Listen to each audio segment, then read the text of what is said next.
En esta oportunidad y dada la cercanía que tenemos de la conmemoración del aniversario de la campaña de Carabobo, hemos querido dar una pequeña contribución mediante un comentario sobre la literatura de la independencia y en particular el papel de la poesía en la independencia. Es muy importante este detalle porque en los estudios de la literatura venezolana ha sido muy escaso el detenimiento en este aspecto. Los estudios sobre la literatura de la independencia han querido pensar esa producción literaria fuera del contexto que le correspondió, que es un contexto de grandes tensiones, de grandes confrontaciones, y se pierde el sentido de lo que es esa literatura porque se le hacen exigencias que corresponden más bien a aspectos fundamentalmente estéticos, cuando esa literatura estaba metida en los fragores de la lucha por la emancipación. Esto es importante destacarlo porque también es un determinante que se obvia el hecho de que la literatura de la independencia es una literatura estrechamente vinculada a los sucesos políticos de finales del siglo XVIII y comienzos del siglo XIX. Hay dos investigadores no venezolanos, sino que uno argentino y el otro uruguayo, muy importantes porque hicieron estudios de mucho interés sobre esta etapa, que son Emilio Carilla, que dice que en este momento es donde más estrechamente se ligan lo político y lo literario en nuestro continente. Emil Rodríguez Monegal, el uruguayo, dice, desde sus orígenes, la literatura de la América hispánica independiente fue fundamentalmente política. Valga este comentario porque es una literatura muy poco conocida, como decía, muy invisibilizada, muy poco reeditada y además de todo esto, pues descontextualizada cuando se la presenta. Hay dos grandes tendencias en la producción literaria para el caso de nuestro país en los tiempos de la independencia. Una es una literatura que está muy ligada al proceso de la ilustración. Es una literatura escrita, una literatura muy ligada al flujo de las ideas revolucionarias en Europa y especialmente en Francia. Y también es una literatura que está muy vinculada a lo que se llamó el neoclasicismo desde el punto de vista fundamentalmente literario. La literatura de la independencia que se suele presentar entonces se restringe a lo escrito, por ejemplo, por Francisco de Miranda, que es un autor muy significativo desde este punto de vista, y también se vincula con la escritura de Andrés Bello, que es un poeta que hace literatura en ese entonces desde Londres, pero para América hispana. Su texto Alocución a la poesía, que es de 1823 y que lo escribe en Londres, es un texto muy destacado, muy importante. Se le ha reconocido como la declaración de independencia literaria e intelectual de nuestro continente y también lo es para nuestro país. Allí él invita a que sea desde América donde produzcamos nuestra literatura. Entonces hace una especie de confrontación entre la literatura y la filosofía e invita a la poesía en particular a que, como dice, tiempo es de que dejes ya la culta Europa que tu nativa rustiquez desama. Esa especie de desvinculación de las tradiciones europeas para buscar en las raíces y en los elementos fundamentales de la realidad y la cultura de nuestro continente se entiende entonces como una especie de declaración de independencia intelectual y literaria. Luego vendrá otro texto, unos 3 años después, La Silva, la agricultura de la zona tórrida, que es un texto donde esa idea se profundiza y se territorializa también en un sentido que funda un pensamiento americanista de primer orden y que va a marcar todo el siglo XIX además.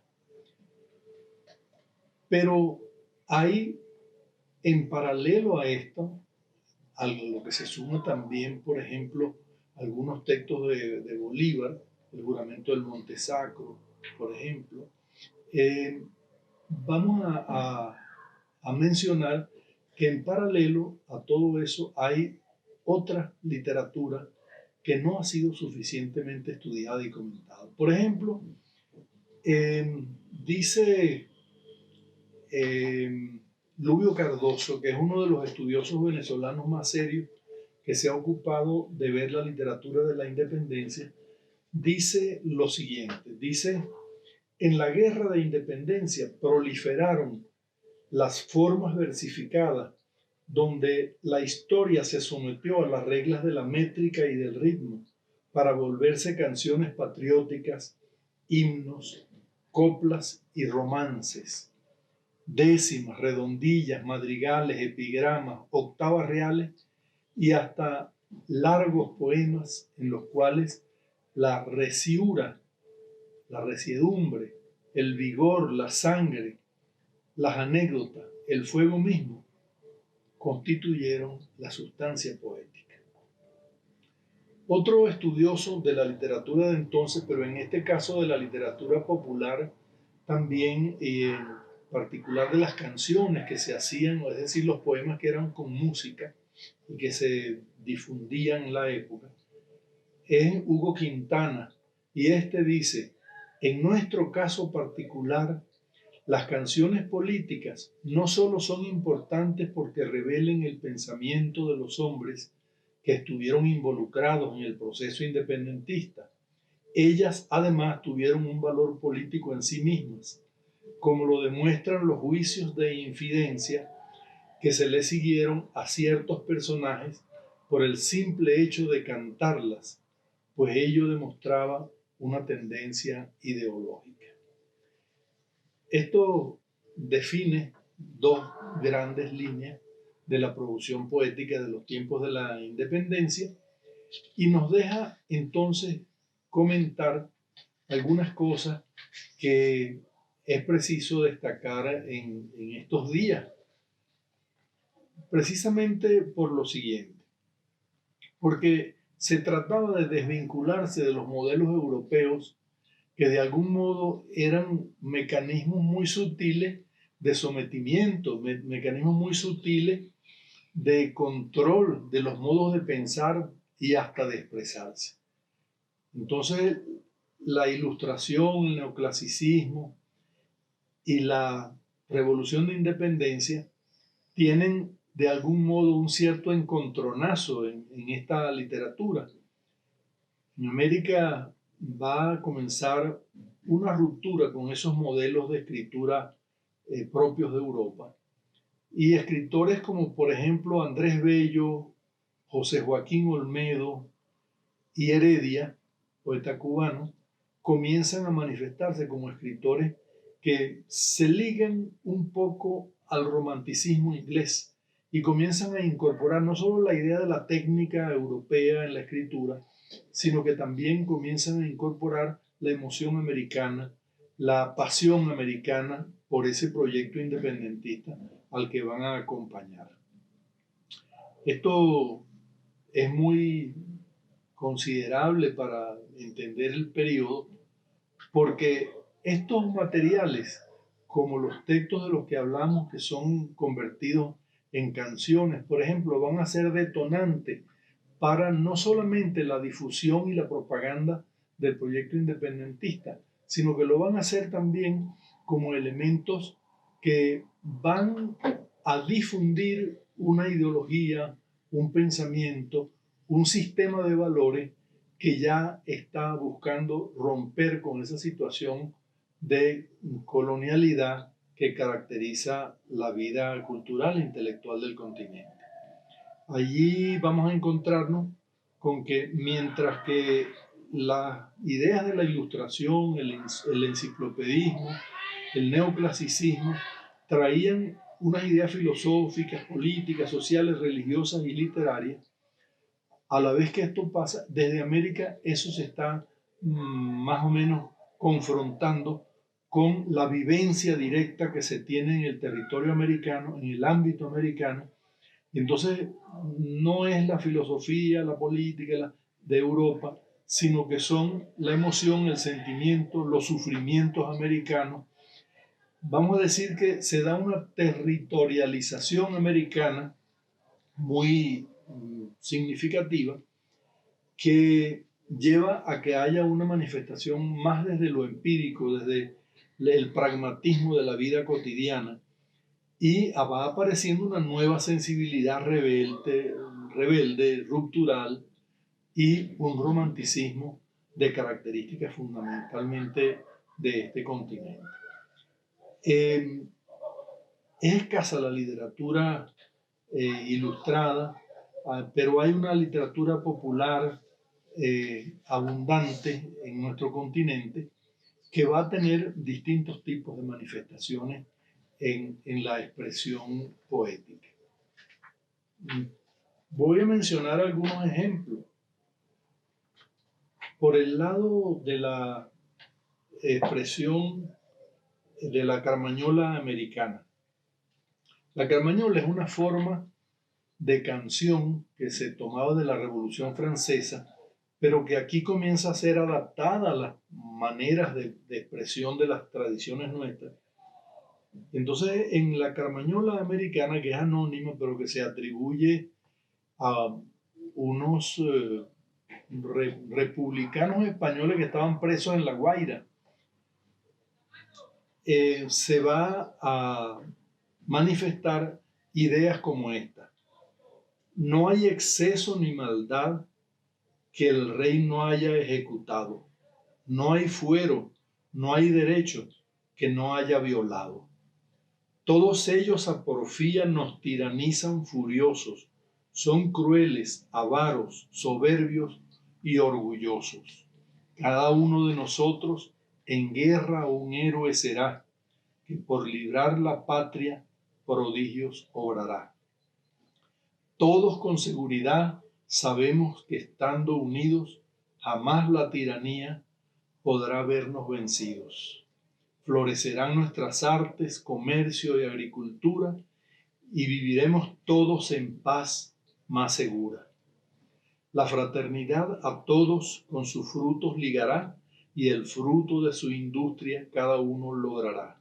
Seremos todos iguales y no habrá otras distinciones que el talento y la virtud y las grandes acciones.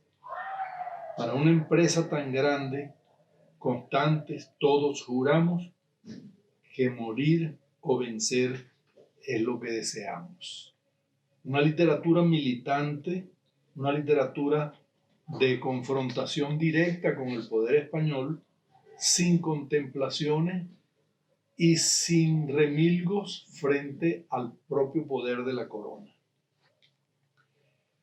Por su parte, los sectores que adversaban el proceso de independencia hacen también su poesía con un sentido también americano, lleno de pasión, lleno de afán de combate. Es un escenario de guerra, pero en la palabra. Es un escenario de guerra, pero en la literatura. Es un escenario de guerra en que la poesía es un arma. Y está este corrido realista que va en contra de la independencia, obviamente. Dice: Miranda debe morir, Rocio ser decapitado, Arévalo consumido, Espejo descuartizado. A Venezuela intimó Miranda con imprudencia a imponer la independencia que contra España juró. A muchos también mandó al cadalso conducir, hizo la muerte sufrir a dos sacerdotes santos, cometiendo excesos tantos, Miranda debe morir. Estos son elementos muy destacables de lo que es una guerra en términos de un quehacer que está metido en el proceso de independencia, como es el de la literatura y es el caso de la poesía. Estos ejemplos nos llevan, quizá para cerrar este pequeño comentario, que no es más que una provocación para que se revise de otro modo esta literatura del periodo de la independencia, unas canciones patrióticas de Andrés Bello, al que mucha gente quiere a veces marcar como un conservador, pero que podía escribir cosas como esta. Otra vez con cadenas y muerte amenaza el tirano español. Colombianos, volad a las armas, repeled, repeled la opresión. Suene ya la trompeta guerrera y responda tronando el cañón. De la patria seguid la divisa que os señala el camino de honor. Suene ya la trompeta guerrera y responde tronando el cañón, ya la patria arboló su divisa que nos muestre el camino de honor. ¿Qué patriota de nobles ideas apetece la torpe inacción? ¿Quién aprecia el reposo entre grillos? Ciudadanos, morir es mejor. Era la patria o la muerte. Era la literatura de la guerra de independencia, que también en el escenario de la palabra, de la escritura o de la canción se planteaba esta confrontación que no era solamente de ideas, sino que también de pasiones, y era el afán por todos los caminos por la búsqueda de la independencia. Y esa independencia pasaba también por la cultura y llamaba a la literatura, como Bello lo señalaba, a dejar ya la culta Europa que la nativa rustiquez desama. Aparecía un pensamiento, un sentimiento y un proyecto que estaban en marcha, pero que estaban aún, a pesar de que la literatura suele ser vista solamente como un hecho verbal o un hecho fundamentalmente estético, ahí estaba en el compromiso de la propia búsqueda de la independencia. Y era la confrontación con el Imperio Español, la confrontación con su cultura, con su literatura, con sus tradiciones, en busca de un mundo nuevo que sería el de la emancipación. Tal vez no se logró como estaba previsto, pero en todo caso los testimonios están allí y se pueden observar con mucho detalle porque hoy en día hay la posibilidad tranquila y serena de poder estudiarlo en sus contextos, en sus condiciones intelectuales y culturales, para comprender mejor también desde estos testimonios cómo era la vivencia emotiva, la vivencia del pensamiento y de la racionalidad que acompañaba a los hombres y a los luchadores de la independencia, también a las mujeres. Hay algunos textos por allí que son expresiones femeninas que dejan ver que es una literatura que bien vale la pena leerla y bien vale la pena estudiarla y conocerla para entendernos mejor como país, como cultura y como formas de expresión que también tenemos en nuestro escenario propio. Esto con la canción americana, que es de Lino Gallardo, se puede ejemplificar bien. Esta ha tenido grabaciones recientes y allí se menciona con un sentido, un sentido social importante, se menciona a los sin camisa, que son los pobres. Vivan los sin camisa y vive el son del cañón, dice la canción. Es la lucha desde la base social, desde el pueblo.